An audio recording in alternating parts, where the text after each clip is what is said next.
Cristo Redentor, braços abertos sobre a guarda.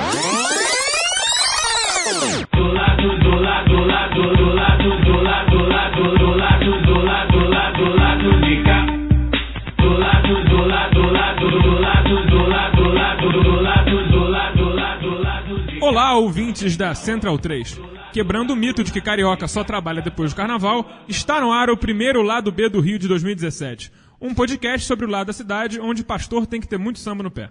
Aqui quem fala é o Císio Canete. Estou hoje acompanhado aqui no estúdio DRS na Glória pelo jornalista Caio Belandi. Olá, amigos. Boa noite, boa tarde aos companheiros e aos ouvintes. Pelo economista Daniel Soares.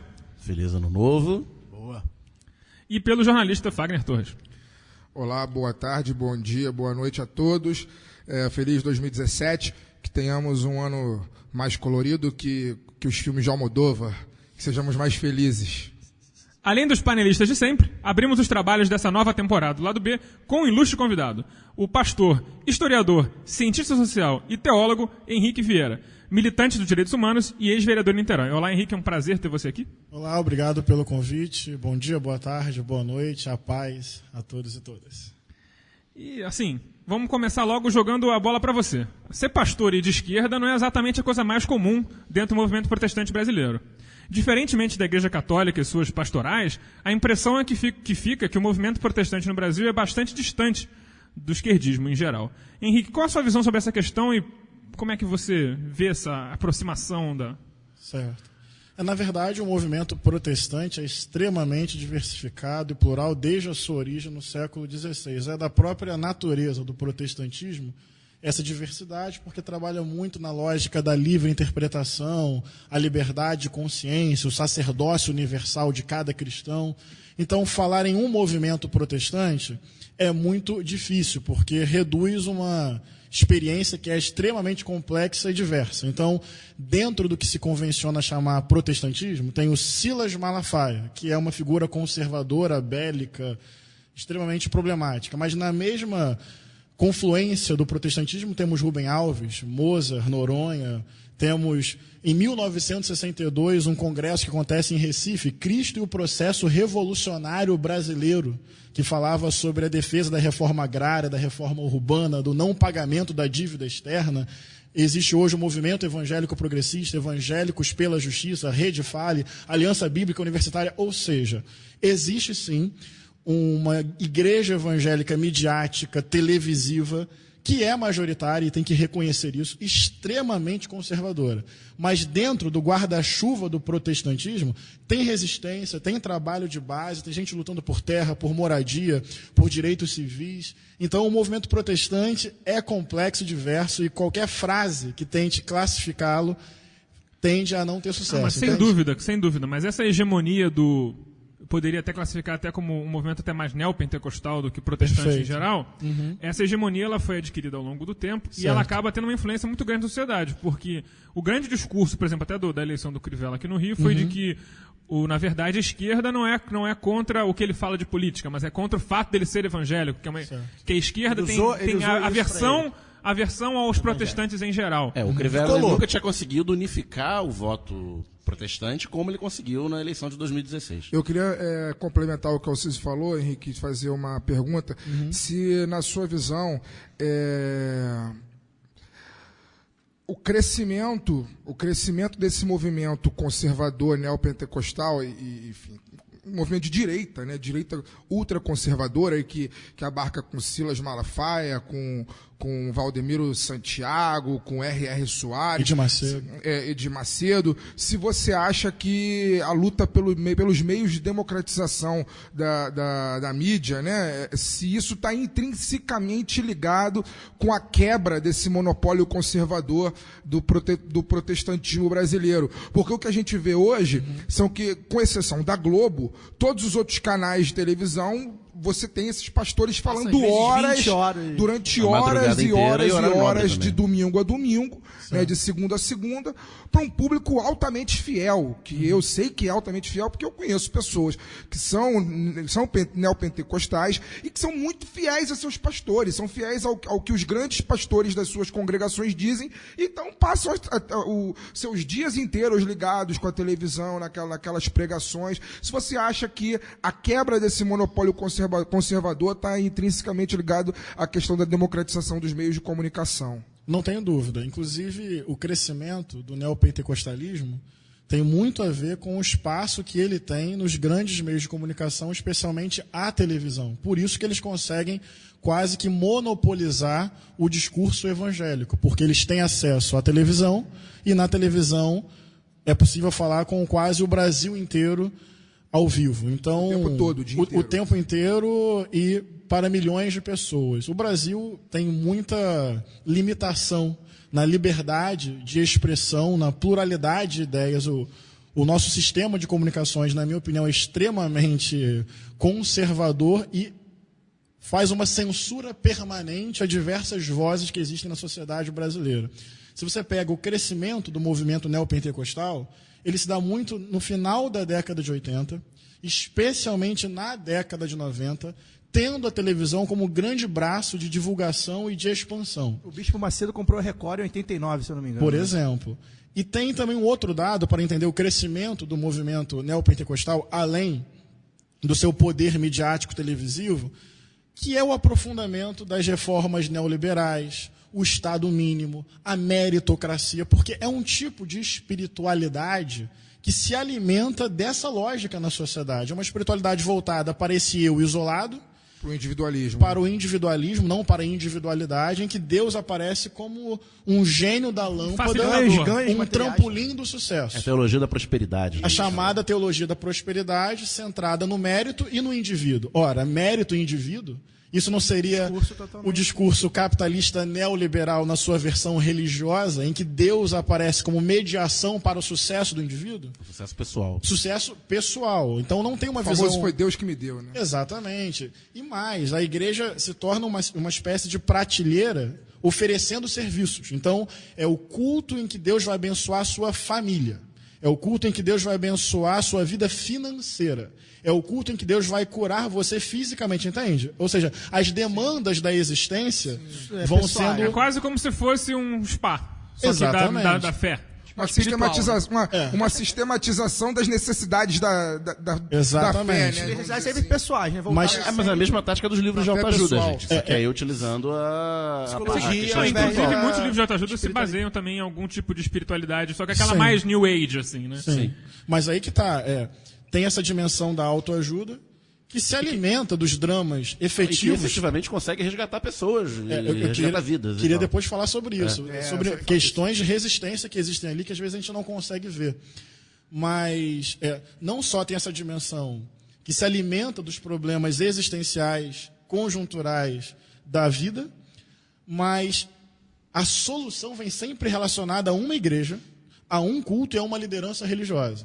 Então tem aí uma institucionalização da espiritualidade e um personalismo. Porque, repara, é na minha igreja, no meu culto, com Na a bênção quarta-feira. desse pastor, dando oferta, ou seja, tem aí uma espécie de vem aqui, é mercado religioso, é empresa religiosa. Inclusive concorrência entre algumas Não. denominações, né?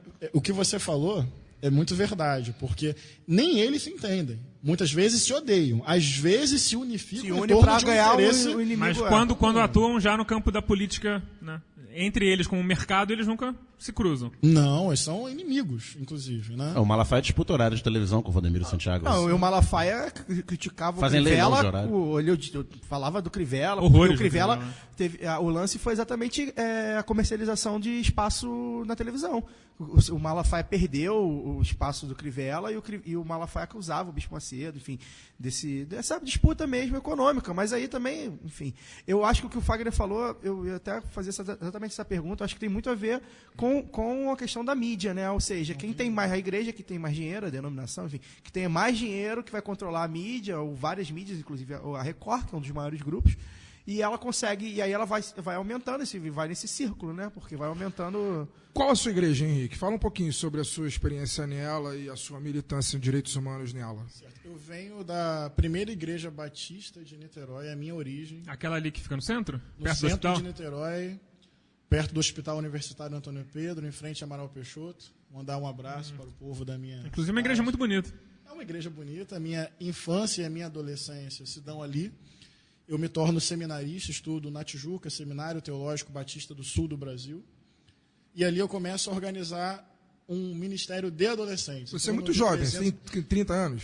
Tenho 29. Nasci dia 15 de abril de 1987, às 10h45 da noite.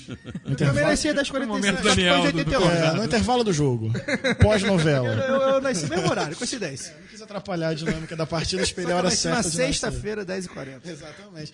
Era uma quarta. Mas, enfim. Dia de jogo. Pois é.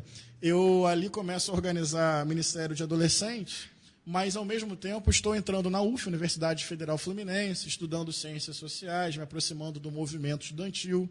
Na Faculdade de Teologia, estou estudando Ciência da Religião, Filosofia da Religião, conhecendo a Teologia da Libertação, lendo Frei Beto, Leonardo Boff, Gustavo Gutierrez. Então, eu vou para a Igreja de Niterói e começo a compartilhar essa perspectiva de um evangelho libertador, de um evangelho ligado às pautas sociais, e dali começa a minha militância em direitos humanos dentro da igreja.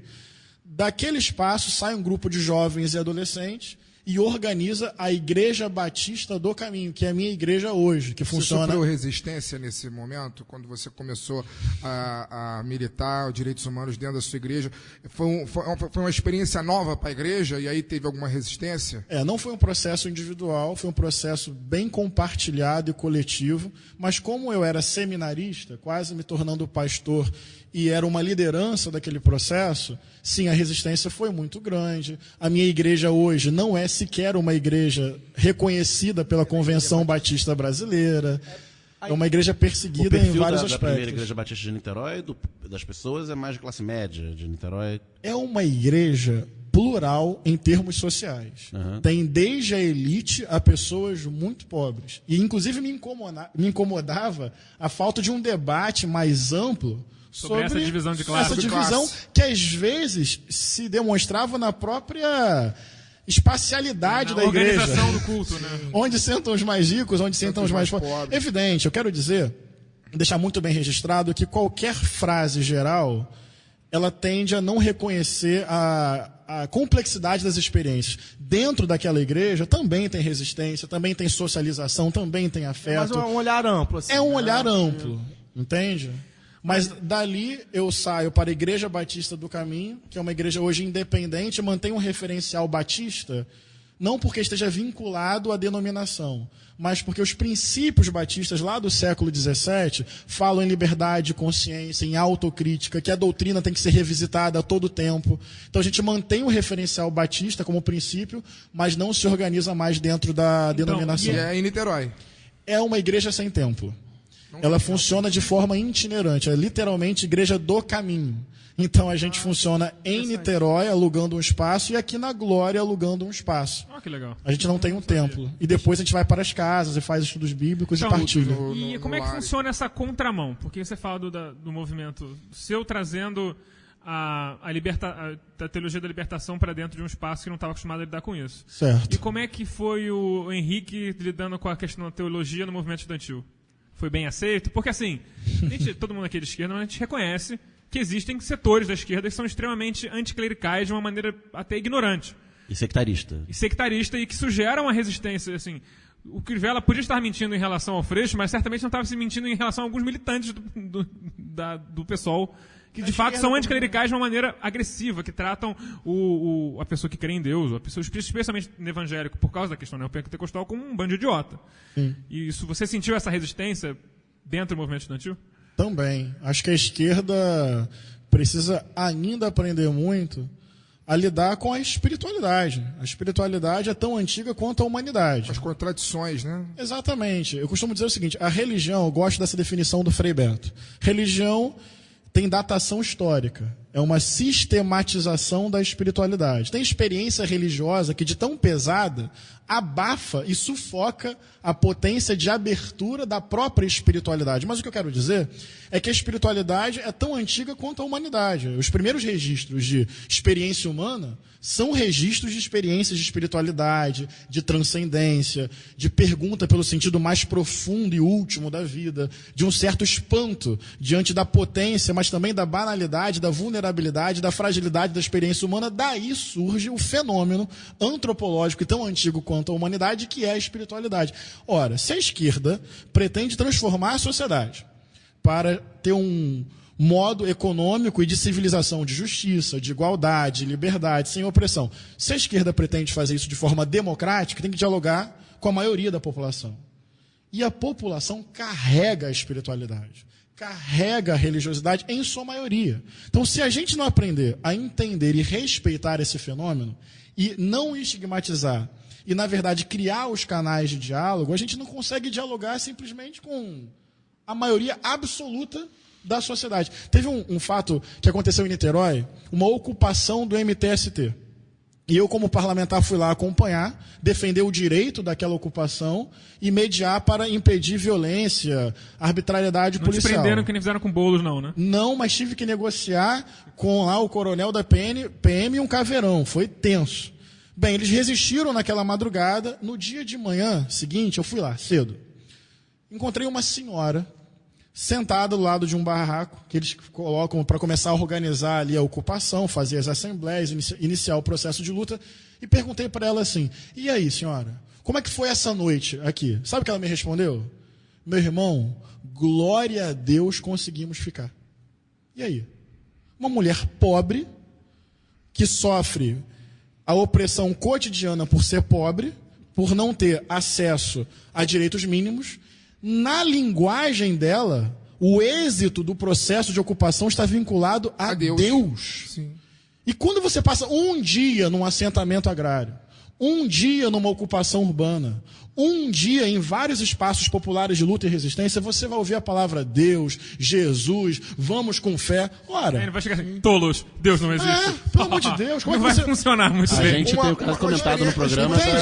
Uma experiência clássica que a gente está falando, que foi no dia do lançamento da campanha do Freixo no Clube Municipal, quando Dona a Dona Penha Penha começou a Dona falar Penha. várias vezes de Deus, e a mulher. citou isso aqui, Ela é uma grande referência disso, uma grande Luta por lutadora, moradia. uma mulher fantástica. E quando ela começou a citar muitas vezes Deus nas suas falas, e eu estava lá, Daniel estava lá, nós percebemos alguns, tipo. Sim, é um constrangimento. Porque uma figura como ela estava lá citando Deus no altar, no palco. No altar, tudo bem. Ato falho, Mas se não quiser ficar no referencial cristão, ora, quer lutar, por exemplo, pelo acesso à terra e pela demarcação das terras indígenas. Ora, assim, vai ter que respeitar a relação- espiritualidade que vem das tribos indígenas. certamente. Quer lutar contra a O quilombo intolerância também. religiosa? Vai ter que dialogar com o quilombo, com a umbanda, com o candomblé, com as espiritualidades de matriz africana. Ou seja, a esquerda não pode ser dogmática ao contrário. Tem que dialogar, tem que conversar, tem que ouvir, Eu tem que acho escutar. que acontece com a esquerda nesse momento, que esse macartismo, né, que a gente até debateu, um pouco que acontece com a esquerda na hora que ela vê os evangélicos, que tem essa denominação, evangélicos, como se Certo. fosse uma coisa só. Então, hoje acho que parte da esquerda, dos políticos de esquerda principalmente, são colocados no mesmo balaio, tudo de esquerda, e a esquerda não presta. E ela olhava assim, ou olha até hoje, para as religiões no geral até, né, principalmente as cristãs. Deixa eu te fazer uma pergunta, Henrique. Qual é a grande diferença, além da questão da mídia, qual é a grande diferença para o movimento religioso no Brasil, obviamente o neopentecostal, para os outros lugares do mundo? Porque eu percebo que, assim, nos Estados Unidos, por exemplo, há uma maioria, que inclusive é a Igreja Batista, que é a maior igreja lá, né? Evangélica, que não é neopentecostal. Mas mais ou eu não menos, vejo- tem um pessoal lá Já bem... tem chegando? Não, na verdade é o contrário, né? Um movimento, tem um movimento que veio de lá, assim. Porque assim, eu queria saber qual é a grande diferença, por que no Brasil é tão popular, é tão forte esse movimento, além da questão da mídia, que eu acho que é realmente um ponto, e qual é a diferença, assim, para outro que eu não vejo outros países, de repente, do mesmo nível econômico, principalmente do Brasil. Queria saber qual é a diferença, assim, o que você acha? Por que o Brasil tem Por tantos que o Brasil protestantes, tem, por exemplo, o México não tem? protestantes que eu digo desse nível de Malafaia. Estou me referindo aqui a Malafaia e Bispo Macedo. Porque, por exemplo, o México também é um país mais ou menos o mesmo perfil do Brasil, até mais próximo dos Estados Unidos e quase não tem população... Mas, na verdade, é um movimento que está crescendo nas últimas décadas, né? O Brasil sempre foi um país de maioria católica. Mas, enfim... E foi para a África também, enfim, que eles colocaram a igreja lá na África. Então, o que você me fala sobre isso? Assim? O que você acha? Na verdade, a teologia da prosperidade, por exemplo, foi importada dos Estados Unidos. A chamada nova direita norte-americana é extremamente conservadora e o voto protestante é boa parte da explicação da eleição do Trump, por exemplo. Então, assim, lamentavelmente, a notícia não é um fenômeno tão exclusivamente brasileiro.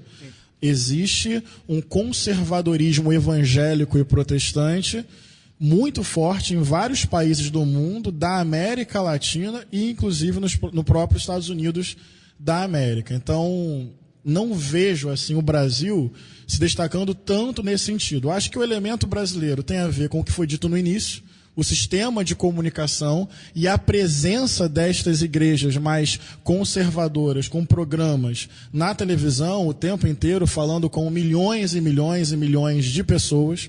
Não consigo desrelacionar do fato de ser um país extremamente desigual, um dos mais desiguais do mundo, concentração de renda, de riqueza, de propriedade, desigualdade nas oportunidades, dificuldade de acesso aos direitos mais básicos. Sim, existem países ao redor que também enfrentam isso, mas o Brasil, quando se trata de desigualdade, é campeão de audiência, dá 7-1 em muita gente, né? Então, e como eu disse no início, é um tipo de teologia que se alimenta muito desse drama estrutural e social. Porque é gente sofrida, gente maltratada, gente injustiçada, que encontra na espiritualidade um elemento de resistência, de ressignificação. De salvação.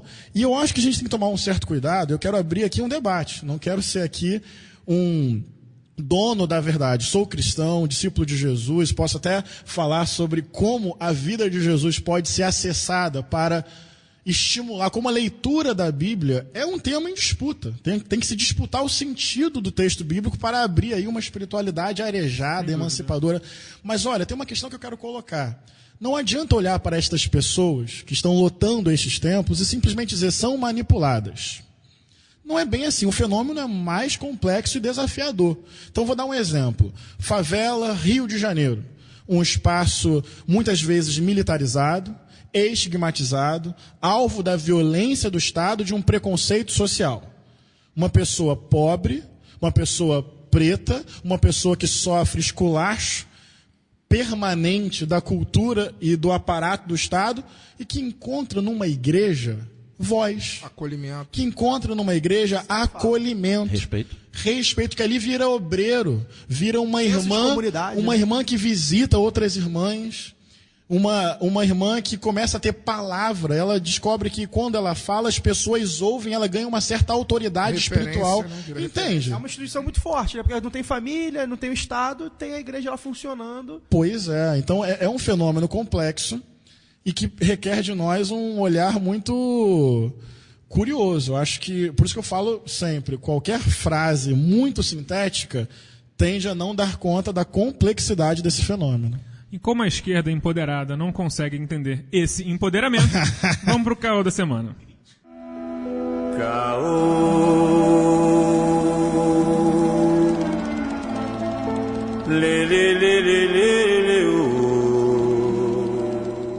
O Maracanã, menina dos olhos da Copa e da arenização do futebol brasileiro, está abandonado. A Odebrecht abandonou o estádio ao se frustrar com a impossibilidade de demolir o Céu de Barros, a escola Friedenreich e o Parque Aquático Júlio Delamare para construir mais um shopping center, deixando o maior do mundo completamente às moscas. O governo Pezão administra a questão de maneira lamentável, deixando o estádio ser saqueado e deturpado. O que fazer com o Maraca? Volta a Suderge ou que Flamengo e Fluminense administrem o estádio? O que o governo Pezão não administra de forma lamentável? Cara, essa é a questão. Ele administra absolutamente tudo de forma lamentável. A questão é que hoje o Maracanã não é prioridade do governo, com um governo que Qual não é a tem... prioridade? Qual é a prioridade? Não, sim. Qual é a prioridade? Eu- A prioridade é continuar dando isenção A fiscal prioridade- para a empresas prioridade e não hoje é o pagar pacote- servidor é o público. pacote prioridade de é a maldade. sobrevivência do É, governo. pacote de maldade. Mas então, assim, a é minha difícil teoria- debater isso. Mas toda aquela lógica A minha do... teoria sobre o Maracanã é aquela velha história. Vamos deixar ele ficar o pior possível. E acho que esse certo terrorismo midiático com as reportagens da RJTV, nosso parte do campo jogo. do Eu Maracanã quero está falar sobre horroroso. isso, eu quero falar Nossa, sobre isso. está Também. tendo furtos e tal. Isso é parte da estratégia. Claro. Tipo, está péssimo. Causar um certo pânico na Modernizar de população novo. para que aceitem qualquer solução. Porque há uma disputa, né, da solução. Se vai ser outra licitação, Vai vender, se a Odebrecht vai repassar, se vai ser a Lagardère, a francesa, junto com a Suderge, ou se o esquema lá de Flamengo e Fluminense, a gente pode destrinchar isso, mas a minha teoria é que... Quanto pior, melhor. Quanto pior, Terrorismo melhor, e o midiático. terrorismo midiático faz parte Eu disso. quero só falar um pouquinho antes de passar a palavra para o pastor Henrique, porque eu já percebi que ele gosta de futebol. Sim. Como um bom rubro-negro. Como um bom rubro-negro. Podem me chamar de tolo, podem me chamar de otário, podem me chamar do que for, mas eu realmente estou estarrecido com a cara de pau da Globo, que foi a principal fiadora e sócia da Copa do Mundo, foi a principal fiadora e sócia da Olimpíada. Ela foi a principal responsável pela forma de conduzir o processo, porque ela fez uma lavagem cerebral em boa parte da população. Precisamos de arena, nossos estádios são horríveis. Para que não houvesse a resistência talvez adequada àquele processo de destruição do patrimônio cultural, a ponto do Maracanã ter sido derrubado, desrespeitando... Patrimônio tombado foi derrubado. Patrimônio tombado ter sido derrubado. Então, eu fico realmente abismado cada vez que eu vejo o Globo Esporte e vejo lá a cara do Alex Escobar, da Cristiane Dias, entre outros, falar com a maior cara de pau, cobrar uma solução urgente do governador Pezão. Eu quero dizer, meu caro Alex Escobar, minha cara Cristiane Dias, Momento Dunga. vocês dois são muito caras de pau, vocês fazem parte desse processo, embora eu sei, vocês respondem em ordem de seus superiores, mas tem determinadas coisas que a gente pode se negar a fazer. Eu, por exemplo, talvez seja por isso que eu estou desempregado, porque eu me nego a fazer muita coisa. Mas assim... Sobretudo sendo jornalista. Sobretudo sendo jornalista. Mas eu particularmente escolhi fazer as coisas que me dão um mínimo de prazer e que me causam um mínimo de sofrimento. Então, assim, eu tô abismado com a cara de pau da Globo. Enfim, uma das poucas coisas que eu ainda assisto na TV aberta são os programas de esporte, por escrever sobre futebol e por gostar de futebol. Então, o Globo Esporte é um dos programas que eu assisto. Mas, realmente, o momento que eles estão quase usando praticamente todos os dias um bloco para falar do Maracanã. É quase um momento especial do programa para falar sobre o Maracanã. A minha sogra veio falar do Maracanã outro dia, porque... E é uma vê, assiste, absoluta cara de pau a Globo fazer campanha agora, querer cobrar uma solução urgente do governador, sendo que ela é uma grande responsável do problema, e ela será a grande responsável pela solução que muito provavelmente virá, que também será tosca. Mas isso se aplica a qualquer... Eu quero dar um glória a Deus. Eu quero dar glória a Deus. Essa fala é digna de glória a Deus. Henrique, fala um pouco então com a sua relação com o Maracanã. Frequenta. Viu o Mengão ganhar muitas vezes lá? Como é que é? Nasceu em 87. Então, o Mengão ganhar é uma redundância. Isso aí. Não há necessidade de complementar. Tem gente que passa mal com isso. Entendi. Sou um flamenguista apaixonado, sou apaixonado pelo futebol, sou um crítico a essa modernização do futebol, uma elitização do acesso ao estádio, né? Transformar futebol em programa de classe média alta. Pois é. Até, vou ser sincero, eu como torcedor do Flamengo, e sempre fui a estádio, e até por condição social consegui... Você xinga na arquibancada, né? Digo carambolas. Puxa, mas não pensa, não. Puxa vida.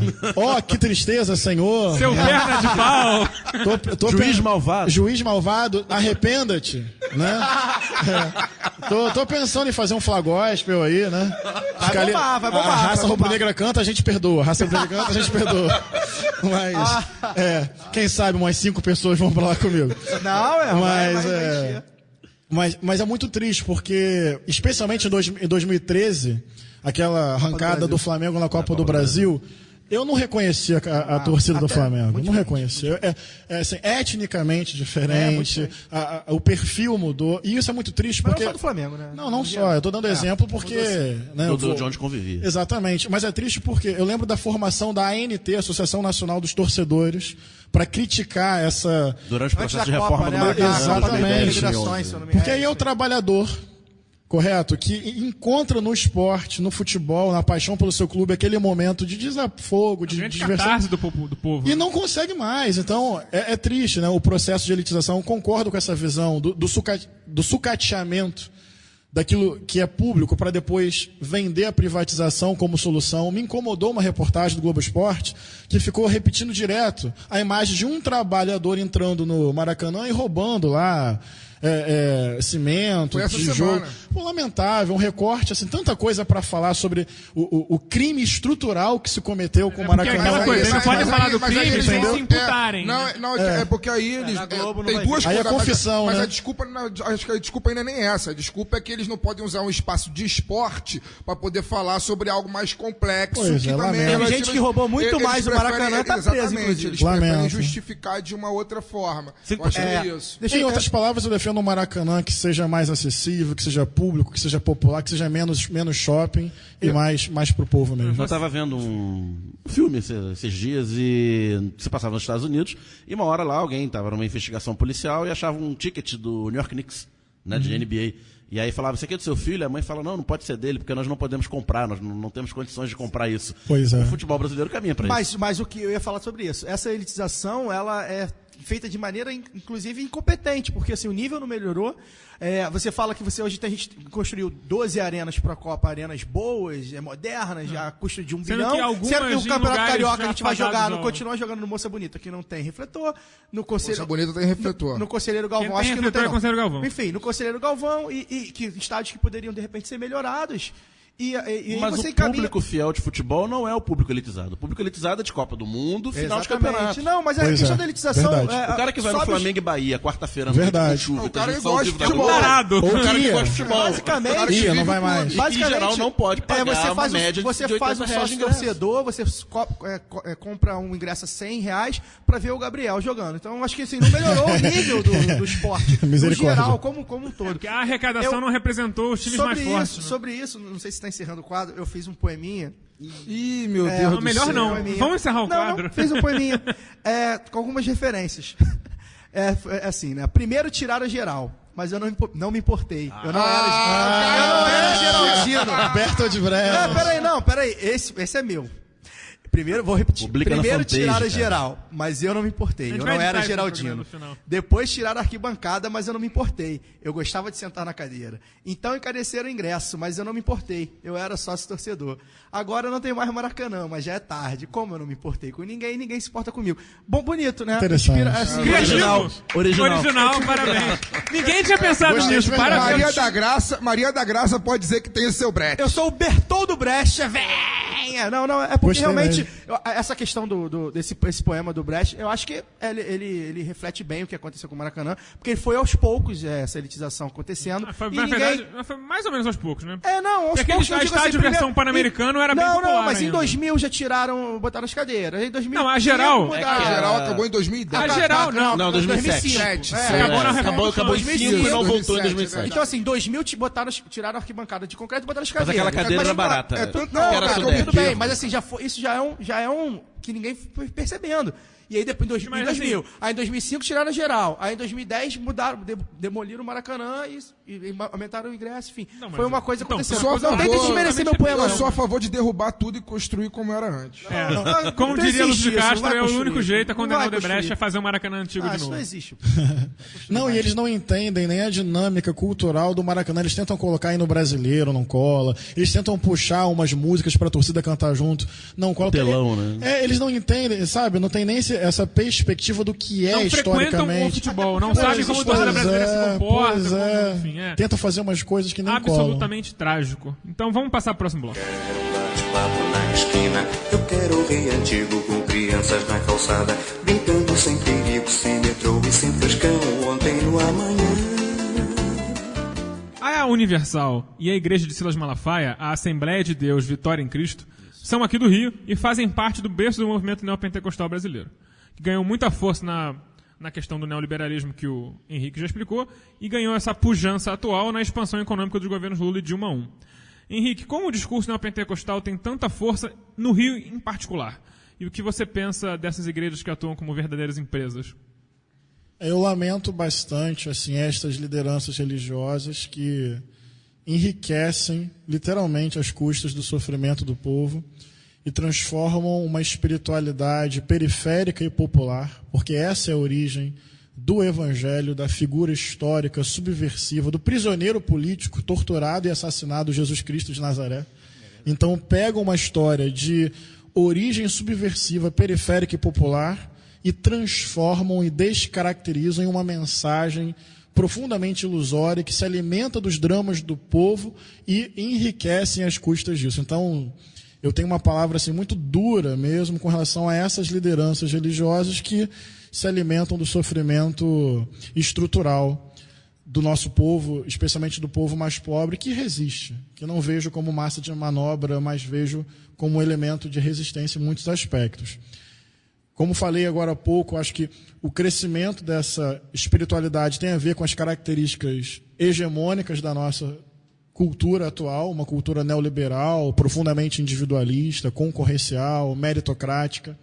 Em momentos de crise, o fundamentalismo tende a crescer.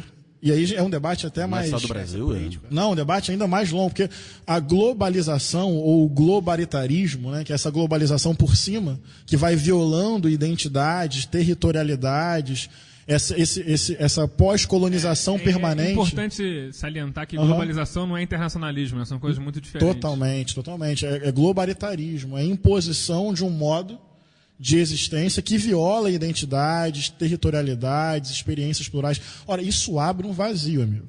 E aí uma receita de sucesso, vinculada a uma dimensão transcendente, em um momento de crise profunda, de perda de identidade. Então o debate é complexo. Acho que nem dá para recortar o estado do Rio. Né? O estado do Rio tem essa... Eu me refiro porque a proporção da população aqui é muito maior do que nos outros estados. É quase 40% da população. Acho que tem a ver com a origem mesmo dessas empresas religiosas, né? Ou dessas igrejas. Que são muito do estado do Rio de Janeiro, onde também as grandes TVs têm suas filiais. Né? Vocês querem dizer que eu não entendi, 40% da população do estado do Rio de Janeiro é evangélica? Sim. Eu não Por sabia aí. esse dado, não. E a média do Brasil é 19. Então, Não, a proporcionalmente é muito maior. Tem esse dado, Henrique? Não, eu sei que pelo IBGE pelo último censo, é a religião que mais cresce no Brasil e se continuar com essa tendência, em 2050 já é a maior religião. Já ultrapassa... Isso reflete nas bancadas, né? Já ultrapassa. Não, a bancada... Mas nunca estadual, existiu uma federal, no bancada Rio de Janeiro. católica forte no mundo. No Rio do Brasil, quer dizer, desculpa, assim. Não Não, mas tô falando que as igrejas neopentecostais têm a prática de lançar candidatos e se mobilizarem por eles. E o Rio de Janeiro é o estado que tem maior número de representantes.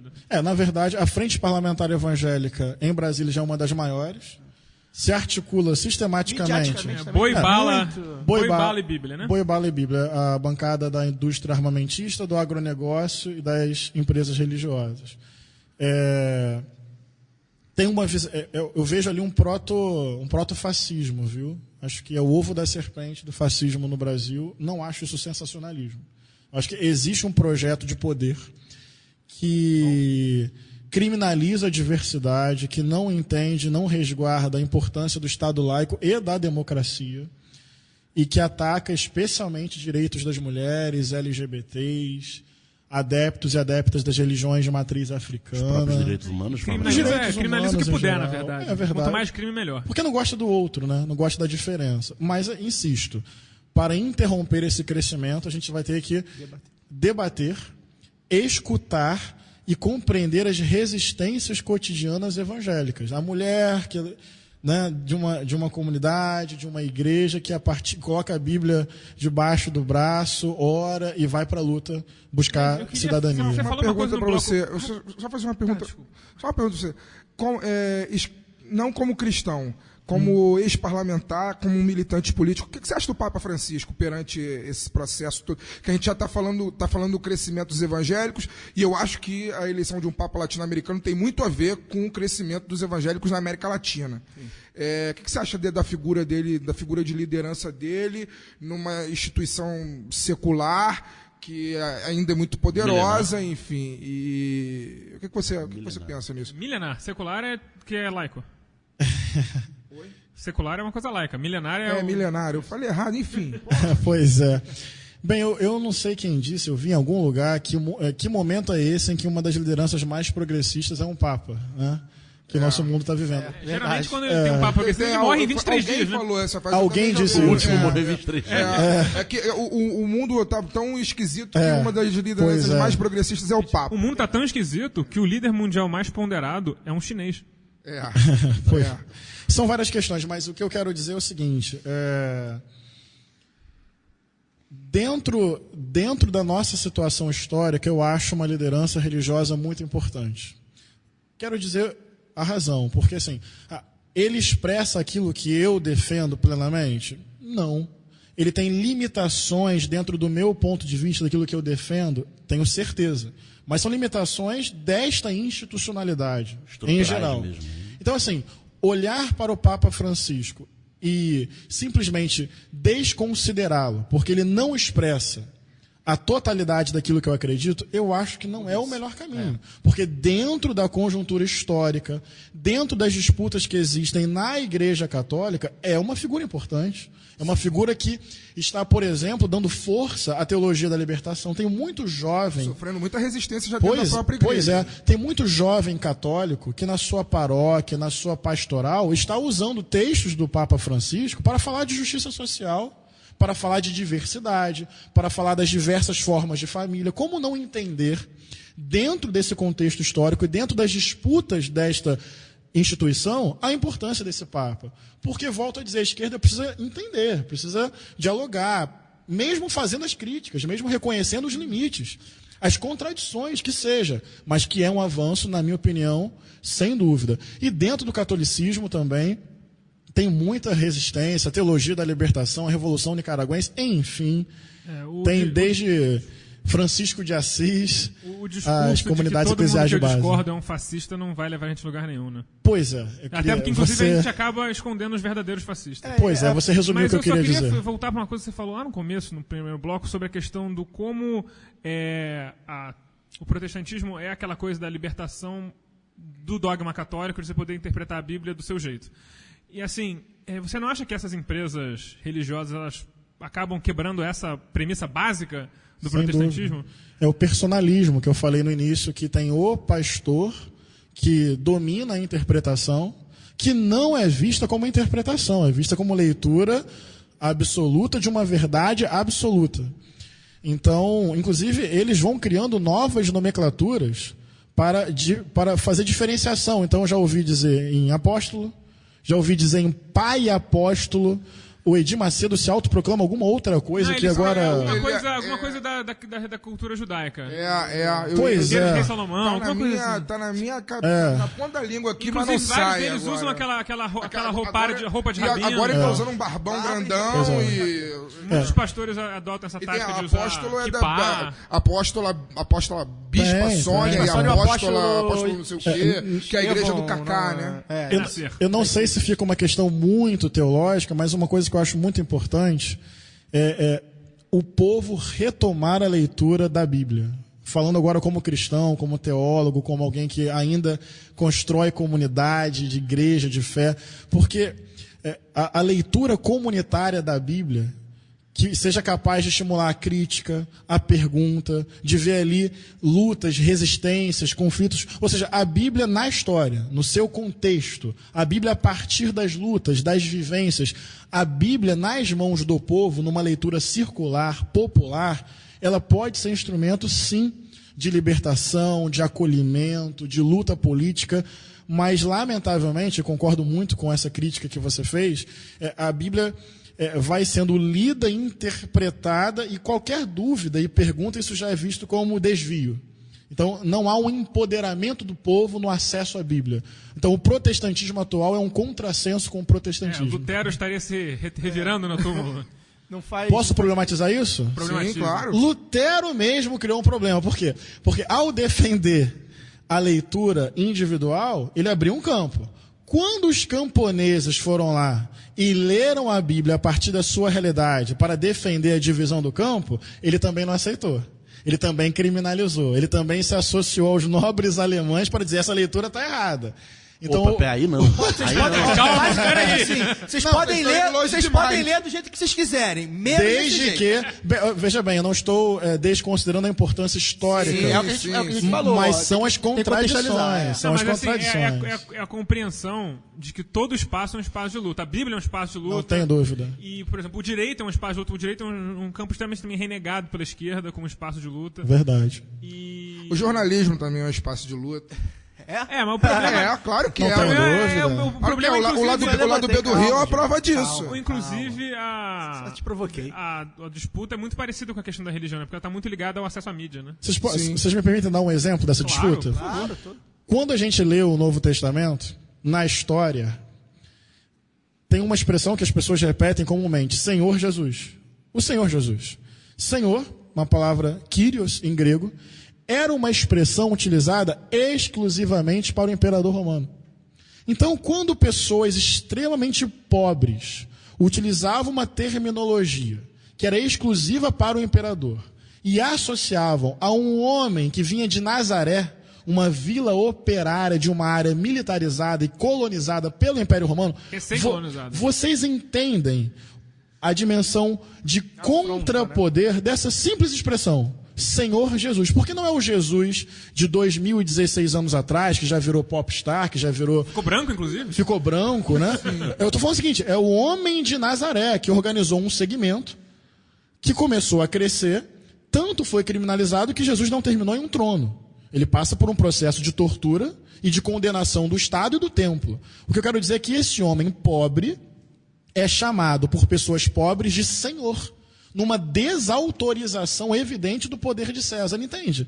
Como é que a leitura da Bíblia deveria estar em disputa? Era uma desobediência civil isso. Não tenho dúvida. Os evangelhos eram cartas subversivas e clandestinas. Eram músicas de protesto da ditadura militar.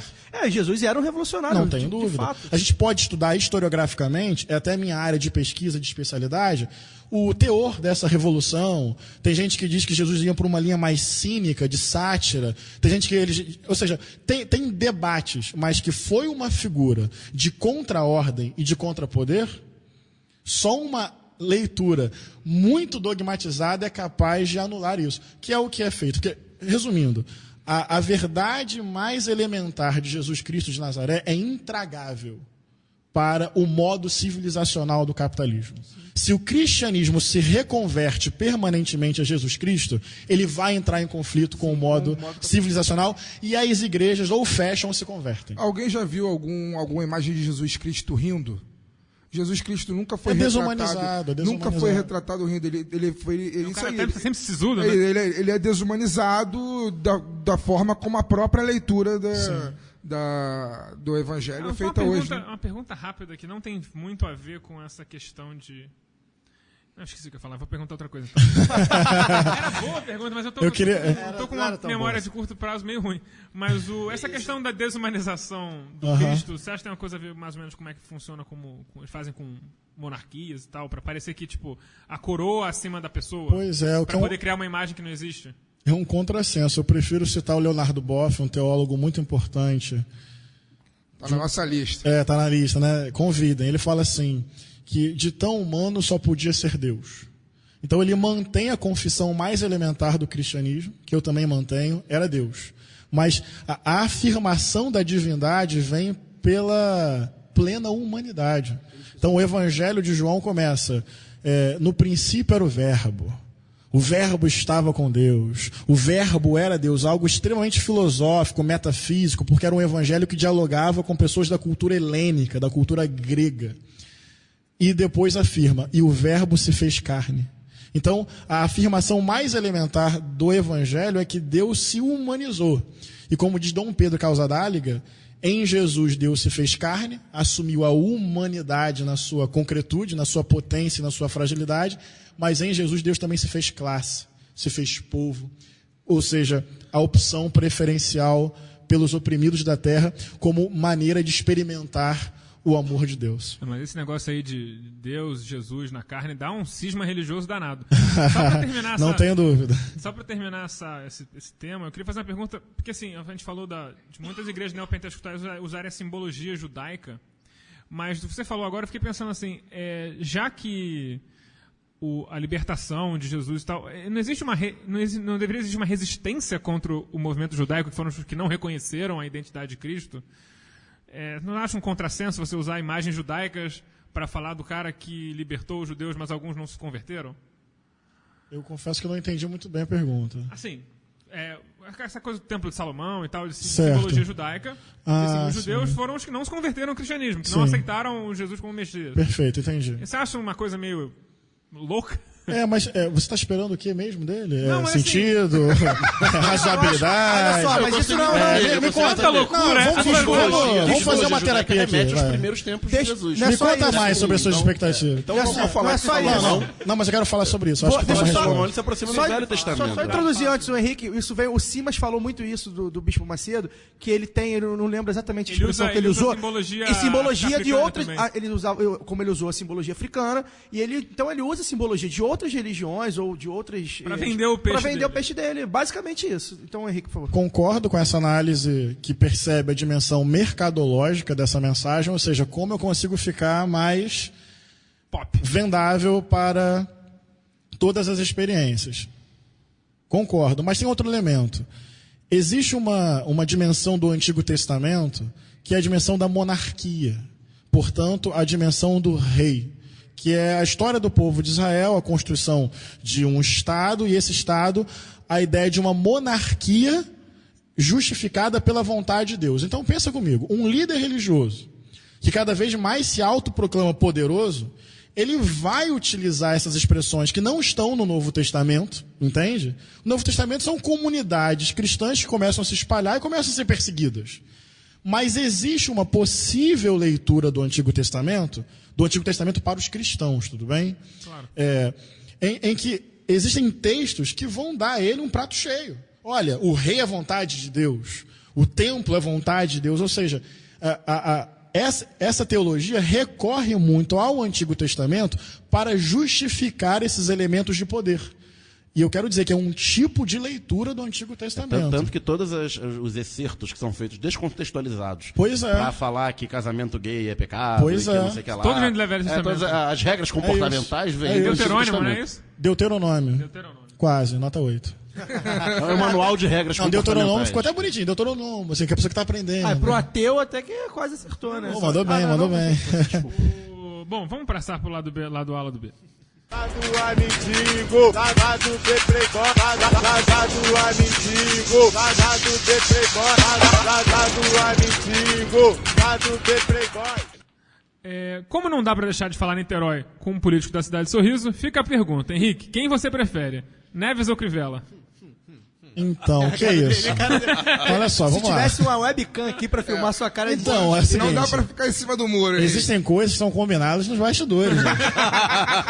Assim, surpresa. Vai ter que ficar um dia pensando. Não, de assim, repente. antes de você... Eu tô passando um pouquinho mal. Não precisa votar tão rápido, só queria falar rapidamente sobre... Pra quem tá ouvindo, eu queria dizer que o convidado veio de verde, hein?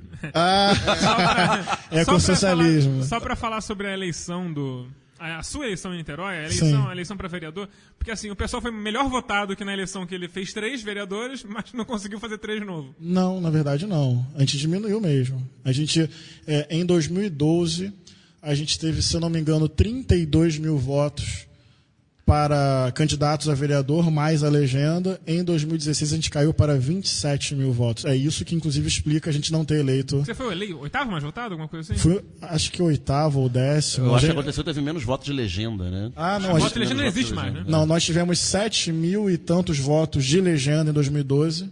caímos para 2.000 votos em Acho 2016. que os candidatos foram melhor votados, mas a legenda A perdeu. Talíria foi a mais votada de todas? Da cidade. Da cidade, foi a mais votada da cidade. Da cidade. Companheira, querida, militante, Mas, mandato assim, de resistência. Eu percebi que as coligações em Niterói ficaram muito mais fracionadas, justamente para tentar conseguir eleger uma maior porcentagem de vereadores daquela turma que a gente conhece de Niterói. Posso te dizer uma coisa, cara? Os caras são profissionais. Eu vou te falar isso, assim, no sentido negativo, né? Eles fazem conta, entendeu? Eles fazem um tipo de política que eu nem sei como te explicar, porque não faz parte da... E faz a divisão Esse do número, butim. né? Tipo, eu não entro na tua área, você não entra na isso. minha. Eu vou ter 5 mil votos aqui, você vai ter 5 isso que eu mil. falo, parece que tem certeza dos votos. que É vão divisão territorial, é divisão partidária, eles vão mudando de partido pelo cálculo eleitoral e são especialistas nesse cálculo. Tanto é que um vereador me avisou há uma semana antes da eleição, ele disse assim, olha, ou o Solidariedade ou o PSOL, um dos dois vai diminuir de 3 para 2 vereadores. Eles já sabiam disso. Caraca. É impressionante, não deu outra. Eles fizeram 3, o PSOL fez 2. Então, o fisiologismo na política foi o grande vencedor na cidade de Niterói. Tem o voto conservador de opinião, que é aquele voto de direita. Também MBL. cresceu. Também Quer dizer, cresceu. Bolsonaro. o Carlos Jordi, que é o que tinha uma música horrível. Pois é, pois é. Se elegeu. Jordi era o cantor Elegeu francês, como pô. eu sou o Pedido candidato PDB. do Bolsonaro. Exatamente. Vote em- Não gosto nem de falar o nome para não fazer. É engraçado, propaganda. já é o segundo Mas- político mas- do pessoal que não fala nem o nome. Não, mas o voto conservador de direita cresceu em Niterói, que é um voto de opinião, na direita. Mas o fisiologismo ainda explica a eleição de boa parte dos O vereadores. Solidariedade que você acabou de citar aí, que é de direita, né? Não, e O não, e é- Solidariedade é de direita. Não, e é nada, lógico, né, não, fisiológico, o original puro, também fisiológico. é. Fisiológico. É o puro fisiologismo. Mas eu só queria, falando sobre essa questão do Perfeito. territorial, eu lembro que o Flávio Serafini falou no final do ano passado que a sede do pessoal em Niterói foi atacada. Foi Foi. atacada, Você né? pode contar essa história? Foi sim, entraram lá, roubaram algumas coisas e disseram para a gente parar de ir às favelas da cidade. Foi exatamente o que... foi um recado. Isso né? vai ao encontro do que a gente fala muito, né? Que o trabalho de base do pessoal, por que o pessoal não vai na favela? Tá aí, por que não vai? Tá aí, Mais porque tiro. o pessoal não vai na favela. Há uma dificuldade muito... Talvez você tenha mais facilidade por causa da religião, não sei, mas a gente já debateu aqui outras vezes que há uma dificuldade de conseguir, do pessoal mesmo, isso mais ligado ao pessoal, do pessoal conseguir ir na favela e tal. Tem uma E dificuldade essa política programática e melhorou. outra que é logística. Isso foi sem explicação, né? A investigação, teve investigação sobre isso? Nada, né? Foi feita a ocorrência, Tem um viu? inquérito lá. Tem inquérito, mas ainda não Teve tem... investigação. Não tem resposta. O dia a dia no parlamento, para quem está ali por militância, por sentido de vida e por quem entende que aquilo ali é um espaço de luta. A minha militância política é anterior ao parlamento e permanece agora. Estou aqui no Rio, atuando na pauta de fé e política. Vou estar no mandato do Marcelo coordenando esse debate do Freixo, não do Crivella, evidentemente. Deixar isso bem é bom deixar eu falar registrado, com o vai que Marcelo. alguém, enfim.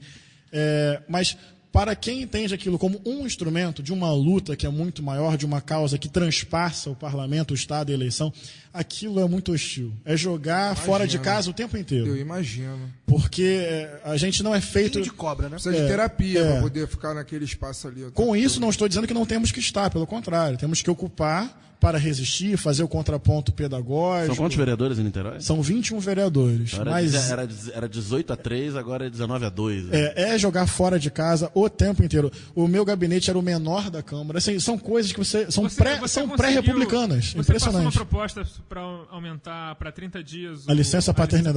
paternidade e ela foi vetada. Ela não pode ser vetada. Por quê? Não, Emenda? Exatamente. Uma emenda à lei orgânica. Passou, vigorou durante um tempo. Alguns servidores, inclusive, Usufruíram. desfrutaram dentro de uma concepção feminista, ok? De entender que o cuidado com a criança não é uma é trabalho da responsabilidade exclusiva da mulher. A gente queria, inclusive, uma licença paternidade muito maior, mas a gente fez uma mediação para conseguir Tem que uma vitória. reserva do possível, né? Tem Pois tudo é. que dá pra Não dá conseguir. pra ter tudo, já diria o poeta. O prefeito Rodrigo Neves, tão ruim quanto o Crivella. Ele conseguiu a proeza de entrar na justiça, cara. Entrar na justiça para alegar que não era prerrogativa nossa Ele deu uma entrevista dizendo que ele, como pai, não precisou desse tempo, uma fala extremamente machista e insensível. Ele ainda era daquele partido da Estrela Vermelha, ainda? Qual mesmo? Aquele partido que saiu agora da presidência? Eu esqueço, rapaz, o nome. Os trabalhadores. Ele ainda era? Não, Dos partidos dos trabalhadores? Pois é, que contrassenso, né? Que contrassenso. Era assim. E aí a justiça derrubou, rapaz. Então, nesse momento, não está... Então, só para deixar bem claro, quem derrubou isso foi o Tribunal de Justiça do Rio de Janeiro. Sim, a partir Da iniciativa, do prefeito. Que beleza. Então, agora que você já falou muito bem dele, você vota. Neves ou Crivella? Você tem que escolher. Faz sempre jeito da Voto sociedade. no Serafine e no Freixo. Essa questão, Prefere uma essa comuna questão é a complicada, hein? organização do... Eu acho que, assim... São perigos diferentes. São perigos... Que resposta, hein, rapaz? Obrigado. Gostei mesmo. Eu diria que são perigos diferentes. Veio essa ideia aqui agora na minha cabeça. Opa, É evidente que o Crivella traz um conservadorismo em determinadas pautas que dá medo. Assusta, né? nacional, né? Meio, Assusta, acho que ele assusta. consegue, né, dar uma... Mas o Rodrigo Neves, ele consegue se associar a tudo para ter poder. Então ele é capaz, inclusive, de se associar com pessoas tão conservadoras como o Crivella para governar. Então são perigos diferentes e ambos representam uma visão de sociedade com a qual não tenho nenhuma empatia. Você acha que teria feito alguma diferença a eleição do primeiro perdedor, do Felipe Peixoto, em Niterói? Em Niterói? Pouca. Felipe Peixoto, Nenhuma. que se aliou ao Bolsonaro? Exatamente. Ele veio com um papo de escola sem partido. Não. Secretário de Saúde que deixou os remédios vencerem. Ele tinha no currículo dele ser secretário de saúde do governo Pezão. Sim. Lamentável. E se associou... O pior é fazer propaganda. Pois é. Fui secretário de saúde. E se associou, exatamente, à família Bolsonaro, ao PSC. Cenário triste em Niterói. Mas tem resistência, tem lá a companheira Talírio, o companheiro Paulo, tem os movimentos de luta, de rua. Infelizmente, muita gente que mora em Niterói por causa da UF não vota em Niterói, né? Então, essa às vezes também atrapalha um pouco. Eu lembro que quando eu tinha, sei lá, 20 anos, 21 anos, eu passava muito... Anos 80? Não, anos 80 eu passava muito... Inícios anos 2000, eu passava muitos fins de semana, feriado e tal, em Ponta Negra, que é ali, depois de Maricá, né, pertence a Maricá e tal. E numa casa que tinha muita gente de Niterói, que ia pra lá também e tal.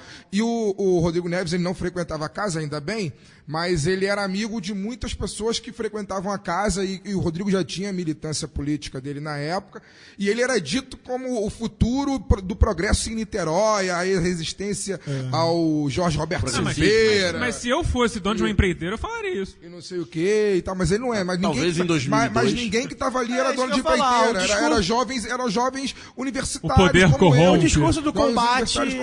O Rodrigo era vereador em Niterói nessa época. O Rodrigo é a resistência ao Jorge Roberto Silveira, ao futuro progressista de Niterói e tal. Você vê como as coisas mudam. A primeira eleição do Rodrigo como vereador... chega no poder. A primeira eleição do Rodrigo como vereador em Niterói pelo PT, em 96, teve como concorrente também, correligionário pelo PT, um tal de Marcelo Freixo. É verdade. O Freixo foi candidato em 96. E falando sobre candidatos de Niterói que representam a mudança, eu queria mandar o Leonardo Giordano um abraço pra ele. Mandar um abraço pra ele. Isso foi irônico? Como é que foi? Não, é porque a gente tá no tempo de não xingar hoje. Ok. Isso é um efeito. Tá certo. É só quem é de Niterói que vota nesse troço aí. Eu não preciso votar, né? Vamos votar não, vocês são do Rio. Crivella é prefeito. Eu vou alegar a emenda Glória Pires. Não sou capaz de opinar. Bom, com esse vergonhoso WO no lado do Eu vou votar no Rodrigo ótimo. Neves, sabe por quê? Porque eu não precisava votar no Rodrigo Neves mesmo lá, então aqui se de repente tiver que votar no Crivella, imagina. Então eu prefiro votar no Rodrigo Neves, já que eu não vou votar nele mesmo. Eu vou votar no Rodrigo Neves por uma questão muito prática, eu não moro em Niterói. Exatamente, a gente não vota lá. Obrigado. A falta de empatia. Agora é bom registrar que, gente, vai que daqui a 2 anos essa praga concorre a governador, aí vão usar, olha lá, o lado B tá votando. Apoiou. Não, vamos deixar claro, a gente vota no Rodrigo Neves por eliminação. Não, nem por isso. Por falta de opção. Olha, inclusive... É porque a gente não quer deixar sem votar, gente. Mas, inclusive, O Conte tá de do vice. quadro. O Conte é o vice agora. O Conte é o vice. Pois é. Ele Foi uma treta esse negócio olha do só vice. que loucura, ele concorreu como vice. Ele consegue ser deputado e vice ao mesmo tempo, inclusive. Não, ele não pode. Que isso? Não pode. Não pode. Mas o que Ele não aconteceu? assumiu ainda, não foi isso? Ele é difícil.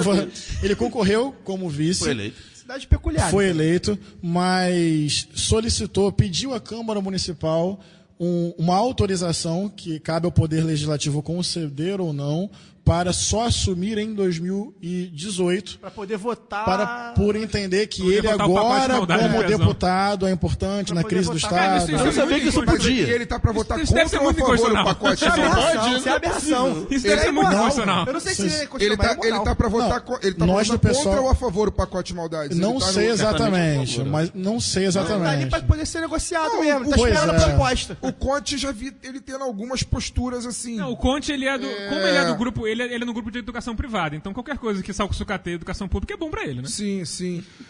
Verdade. Eu ia falar doideira. alguma coisa, acho que desistiu, né? Não, é muita doideira, cara. É muita doideira. É bom não cravar nada. Queria falar alguma coisa?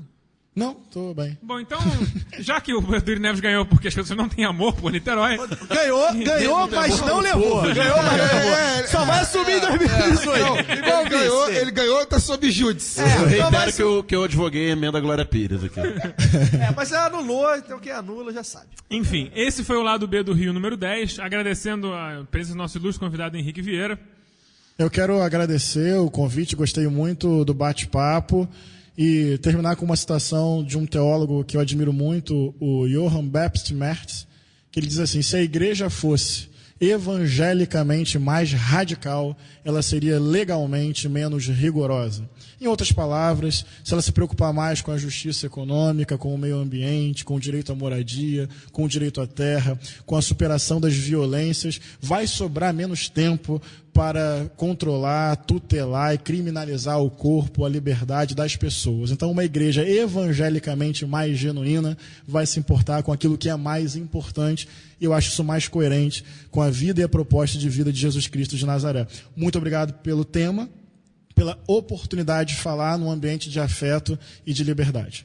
Então, depois desse incrível, agradecimento, Agradecimento. Mais uma aula. Saudações Caio Belandi. rubro-negras também. Eu vou só dar agradecer, obviamente, ao nosso convidado. Acho que a gente teve mais uma aula. Deixar esse espaço aberto aqui para voltar, porque eu acho que esse é um tema que a gente vai precisar debater. Como você falou, a gente vai precisar ganhar esse tema, porque não dá para simplesmente Não dá pra abrir chegar mão. e falar igreja evangélico com Marcelo Crivella. Estamos perdendo a A gente narrativa, tá perdendo, né? exatamente. Perdendo a narrativa, isso aí. Queria agradecer, dar uma boa noite para todos e queria mandar um alô, momento Fagner Torres Momento Maguila, Maguila. só para o pessoal lá do Cursinho Popular Santo Dias, lá em São Paulo, no nosso ouvinte Doni Silva, professor de Geografia, ele dá aula lá no doutrinando no Cursinho os jovens. Popular, está doutrinando lá os jovens. Que realmente, assim, a gente é ouvido em São Paulo também, né? Então é bacana isso, a gente tem ouvintes Temáticas de o periferia. lado B do Rio é Exatamente, o profundamente lado B popular, do não Rio- necessariamente carioca. Exatamente, como eu postei até no Facebook, o lado B é do Rio, mas a nossa luta é nacional, então parabéns aí pro Doni e pra Boa garotada noite, dele Daniel lá. Soares aí, de férias, feliz. Férias estão acabando. Chinelos, de Tá no chinelo. eterno sábado, né? Segunda-feira acaba essa moleza. Enquanto houver o privilégio adquirido de férias, né? Mas aí, boa noite, obrigado, Costuma não. Henrique. E até a próxima. Fagner Torres já tá com o bloquinho na mão, já vi que vem. Não vou falar, não. Eu queria agradecer a todos, obviamente, pela companhia, ao Henrique pela aula que nos deu aqui, foi muito bom. Primeiro programa do ano já em alto nível. Dizer para os ouvintes do lado B que a gente, né, provavelmente tem novidades aí mais para frente. Comunicar da caravana lado B, que a gente Caravana da estamos discutindo aqui a hipótese de todos irmos assistir a estreia do Louco Abreu e Moça Bonita. A estreia eu não vou poder, uma outra rodada. A ideia, quem quiser se juntar, o ouvinte que quiser se juntar aos organizada lá Manda do inbox. B de Bangu. a ideia é a gente ir de trem, tomar logo uma é vermelho e cerveja, branco. tomar uma cerveja lá em Bangu, comer churrasquinho de gato, ver o jogo e curtir lá no meio Tomar da um sol. comer lá no curtir lá no meio da B16, que é a torcida antifascista do Bangu, e torcer pelo Louco Abreu, que é uma figuraça. Convidar todo mundo para curtir. Que é né? jornalista. Oi? O Louco Abreu, que é jornalista. Isso. Para poder convidar a galera para poder curtir nossa página no Facebook e no Twitter, né? Curtir lá as nossas postagens, os podcasts e tal. E dar uma dica cultural aí pra galera, um filme que eu acabei de assistir, que eu acho que vale a pena, tem a ver com a temática do nosso programa, que é Eu Sou o Daniel Blake, que está em cartaz... Daniel Blake. Desculpe, Eu, Daniel Blake, que está em cartaz no cinema em Botafogo, um filme que fala como o capitalismo ele é desrespeitoso, como o Estado burocrático é desrespeitoso, A máquina de moer carne. é assassino, é uma máquina de moer carne. Inclusive, um filme muito recomendável para os ouvintes que estão pensando em ser ou já são servidores públicos. Uma história muito bonita, muito triste, infelizmente, mas também muito real. Então, acho que vale a pena todo mundo assistir. E é isso. Um abraço, até o próximo Lado B do Rio, que será o Lado B do Rio 12, não é isso? 11. Não, esse é o 11. Esse é o 11. O Ih, próximo então esse é o 11. Lado B do Rio 12. Né? Então, um abraço a todos. Até a próxima. Bom, já que o Fagner já deu o tchau todo, então tá tchau.